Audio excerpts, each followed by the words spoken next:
New York City is set to begin the process of evicting migrant families from city-run shelters. Starting tomorrow, families exceeding the 60-day stay will be told to leave and reapply for housing. Today, a rally took place in Lower Manhattan where demonstrators called for an end to the shelter limits that are impacting thousands of migrant families. Morgan McKay has more on the eviction process and reaction from City Hall.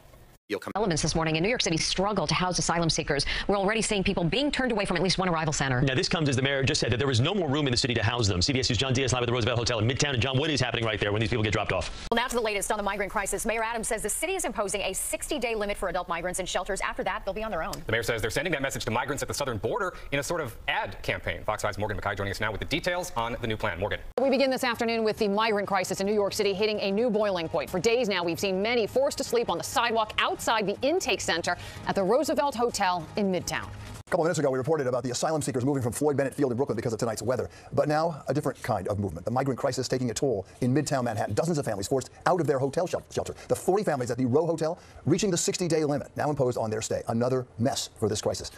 Finally here at 5, Texas Governor Greg Abbott visiting New York City today with a strong message in the migrant crisis. The Republican governor pointing fingers at the White House for its handling of asylum seekers, and Governor Hochul was quick to respond.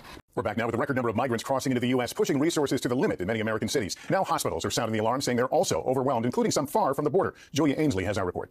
Tonight, the border crisis surging. Officials telling NBC News there were over 200,000 illegal crossings at the southern border last month, and a record 3 million migrants crossed the border in the last year. Tonight, in the heart of New York City, a few blocks from Broadway's brightest lights, people seeking asylum are crammed together, sharing what food they have and waiting, hoping they'll be able to get a bed inside the historic Roosevelt Hotel turned shelter. We're still getting thousands of migrants and asylums who are coming here, and so we want to give clear messages on what's expected. The overwhelming number of people who are there, they want to take the next step in the American dream, but you do have a numerical minority that we want to give clarity to, that you can't come into our systems and be disruptive and in the neighborhoods. Around 4,400 migrant families with children have now received notices that their 60-day shelter stay limits are up and will be evicted out of shelters over the next several weeks on a rolling basis. If they do not have somewhere to go next, they will have to reapply for housing at the Roosevelt Hotel. Right now, we have no space, so wherever they can wait, they're waiting. He insists New York has been carrying the weight of the nation's crisis, citing the absence of state or federal aid. He will have to take drastic actions to ensure some of the youngest asylum seekers are kept out of harm's way. We don't want to reach the point, and we won't reach the point.